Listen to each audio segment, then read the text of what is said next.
اچھا، ہمارے ہاں نا ایک بڑی مسکنسیپشن پائی جاتی ہے. میں جب بھی اسپیشلی کسی شوبز کے بندے کا انٹرویو کرتا ہوں، میں سوال لازمی کرتا ہوں کہ ہر بندہ دیکھتا ہے، وہ کہتا ہے یار انہوں نے تو پتہ نہیں کبھی نماز بھی نہیں پڑھی ہونی، ان کو تو کلمہ دین کا پتہ ہی نہیں ہونا. لیکن میرا کیونکہ کچھ ذاتی ایکسپیرینس بھی ہے، آپ کے جب استاد تشریف لائے تھے مدینہ منورہ سے، تب اس وقت میں تو نہیں تھا، میرے والد صاحب اور بھائی ساتھ تھے، آپ کے پاس آئے، کھانا شانا بھی کھایا وہاں پہ. پہلے تو ہمیں تھوڑا سا یہ بتائیں کہ بیک سٹیج پہ کیا ماحول ہوتا ہے؟ آپ نماز کا، کوئی تعلیم کا، کوئی قرآن پاک کا کوئی سلسلہ، کوئی تبلیغ کے بھی ساتھ ساتھ کرتے رہتے ہیں آپ لوگ؟ جواد وسیم صاحب اگر میری زندگی میں نہ ہوتے یا شوبز میں نہ ہوتے تو ہم میں سے کئی لوگ جیل میں ہوتے. اچھا. یا اتنا بے راروی کا شکار ہو چکے ہوتے کہ ذلت اور رسوائی ہمارا مقدر ہوتی. میں 1996 میں لاہور آیا تھا جی.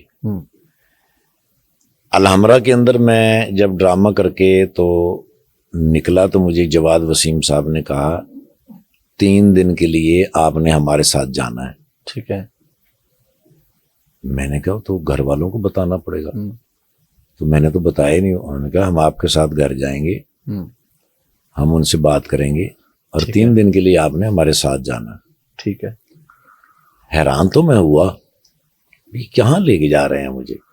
میں نے کہا ڈرامہ. انہوں نے کہا ڈرامہ کرنے آیا کریں گے. اچھا ٹھیک ہے. لاہور میں ہی رہنا ہے، کہیں دور نہیں جانا. ٹھیک ہے. ڈرامہ کرنے آیا کریں گے. میں نے بہت سارے آرٹسٹ دیکھے، انور علی صاحب، کوڈو صاحب، عرفان ہاشمی صاحب، منظر امین صاحب. میں نے کہا یہ سارے کے سارے ساتھ ہیں؟ انہوں نے کہا یہ سبھی جاتے ہیں، یہ ہر ہفتے جاتے ہیں، آپ نے پہلی دفعہ جانا. میں ان کے ساتھ گیا گھر، انہوں نے بات کی جا کے، پھر میں ان کے ساتھ چلا گیا. اب وہ ایک مسجد میں جا کے ٹھہر گئے. صبح گشت پہ نکل گئے، لوگوں کو جا کے ریکویسٹ کی کہ عصر کی نماز کے بعد بیان ہوگا، آپ تشریف لائیے.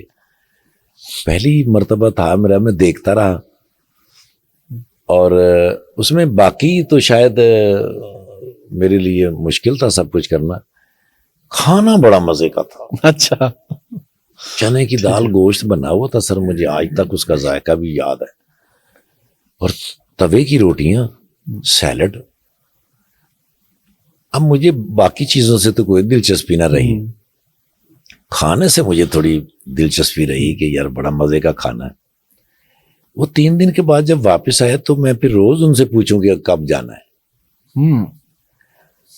پھر انہوں لوگ کوئی ایسے 2-3 دفعہ جاتے نا جی، وہ کھانے کا مزہ جو تھا وہ تو برقرار ہی رہا. لیکن وہ جو گفتگو ہوتی تھی نا قرآن و سنت کے اوپر، نماز کے بارے میں، جو ایک دوسرے کو سکھانا، وہ ترتیب، وہ ترغیب، اس میں نا میری بھی دلچسپی بڑھ گئی. ایسا جانے سے. مولانا طارق جمیل صاحب سے ملاقات ہو گئی، پھر علماء سے ملاقات ہونے لگی، پھر مکہ مدینہ، مکہ مکرمہ، عرفات، مزدلفہ، منی، ادھر جانے کی وہ بڑا مزیدار، سب کچھ چینج ہو گیا. پھر تقریباً زیادہ میری ہی ڈیوٹی رہی کہ جب انٹرول ہوتا تو سب کھٹے ہو کر تو درس ہوتا تھا. شروع میں مجھے تھوڑا عجیب سا لگتا تھا کہ یار یہ دوگلا پن یا منافقانہ رویہ ہے کہ بھی ایک طرف تو ہم یہ سب کچھ کر رہے ہیں جو کہ اچھی بات نہیں ہے، دوسری طرف ہم یہ بھی سارا کچھ کر رہے ہیں. تو میں ایک دفعہ نا جی مولانا جمشید صاحب کے پاس چلا گیا. ٹھیک ہے. اس پریشانی میں. ٹھیک ہے. وہ امیر تھے، وہ ان سب کے استاد تھے. تو ان کے پاس میں گیا، بڑی شرمندگی سے میں نے ان سے کہا، میں نے کہا حضرت صاحب مجھے لگتا ہے کہ یہ کوئی منافقانہ سا رویہ ہے. ایک طرف ہم وہ فحاشی عجیب سی وہ پھیلا رہے ہیں، ایک طرف ہم یہ سارا کچھ کر رہے ہیں. تو مجھے کہنے لگے میرے بچے، شعبہ تو کوئی بھی دنیا میں اچھا برا نہیں ہوتا، ہاں البتہ انسان اچھا برا ہوتا ہے. بھئی مزہ تو تب ہے گٹر میں رہو اور صاف رہو. مجھے وہ بات لڑ گئی کیونکہ میں نا بابا جی کا قائل تھا بہت. قائل میں اس لیے تھا، ایک دفعہ ان کے پاس میں گیا اور میں نے ان سے کہا، میں نے کہا حضور میری بیوی جو ہے نا بہت فضول خرچہ ہے. اس کو میں 20,000 روپے دیتا ہوں, وہ تیسرے دن ختم کر دیتی ہے. میں نے ایک دفعہ اس کو 30,000 بھی دے کے دیکھا. ایٹ دی اینڈ پچھلے ہفتے میں نے اسے 50,000 بھی دے کے دیکھ لیا ہے, تیسرے دن ہی ختم کرتی ہے. آپ میں نے کہا اللہ کے ولی ہیں, اللہ کے دوست ہیں, اللہ سے دعا کر کے ایک آدھا دن ہی بڑھوا دیں. ٹھیک ہے, پیسے تو بڑھ گئے, چلو کوئی دن بھی بڑھ جائے. ایک آدھا دن. مجھے کہنے لگے کتنی بیٹیاں ہیں؟ میں نے کہا حضور 3. کہنے لگے بیٹیوں کی ماں چور نہیں ہوتی ہے. یہ دنیا میں کسی ملک کی ہو, کسی مذہب کی ہو, کسی رنگ کی ہو, کسی نسل کی ہو, وہ چور نہیں ہوتی ہے. جب ان بیٹیوں کی شادیاں ہوتی ہیں نا, ساری برآمدگی ہو جاتی ہے. یار میری بیٹی کا ایک دن کم کر دو. اوہو, میں کہ سر گناہ بخشواؤں آیا سا. ایک دن کم کر دو, اس کا نا کوئی 5-10 ہزار روپے بڑھا دو. اس کو یہ کہہ کر 5-10 ہزار دیا کرو کہ یہ صرف تمہارے لیے ہے, زندگی میں بہت فائدہ ہوگا.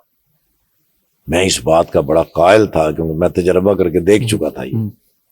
سو جب انہوں نے مجھے کہا نا کہ شعبہ کوئی اچھا برا نہیں ہوتا, انسان اچھا برا ہوتا ہے. بھائی ساری دنیا رہ رہی ہے, گٹر میں رہو اور صاف رہو. تھوڑا سا فیل بھی ہوتا تھا کہ یہ کس طرح ممکن ہو سکتا ہے, لیکن الحمدللہ آج اس بات کو 12 سے 13-14 سال ہو گئے ہوں گے. اب مجھے فیل ہوتا ہے سر کہ اس درس کی وجہ سے 43 لڑکیاں جو اس فیلڈ میں آئیں, ان کے نکاح ہوئے, آج تک ڈرامہ تک نہیں دیکھنے آئی. ماشاءاللہ. ان میں کئیوں کو اب میں بھی نہیں جانتا وہ کہاں ہیں. ماشاءاللہ. پردے میں رہتی ہیں. اب ظاہر ہے اگر آپ اس فیلڈ میں ہوتے ہی نا تو پھر تو بڑا مشکل ہے نا, ایک شعبہ ہی الگ ہو تو کون آ کے بار بار تبلیغ کرے گا, بتائے گا. یہ تو اندر کے لوگوں نے ہی کام کرنا ہوتا ہے سر. ماشاءاللہ. اچھا 400 سے زائد لوگوں نے قرآن پڑھا, 3 لفظ کر کے. ماشاءاللہ. 29 لوگوں نے کلمہ پڑھا. ماشاءاللہ. 1784 لوگوں نے حج کیا. ماشاءاللہ. ان کے ماں باپ نے, ان کے بہن بھائیوں نے, ان کی فیملیوں نے. ماشاءاللہ. جواد وسیم صاحب کی محنت پوری محبت اور خلوص کے ساتھ تھی. ماشاءاللہ. اس کا اجر تو پھر اللہ بے شک کسی کا احسان نہیں. بے شک.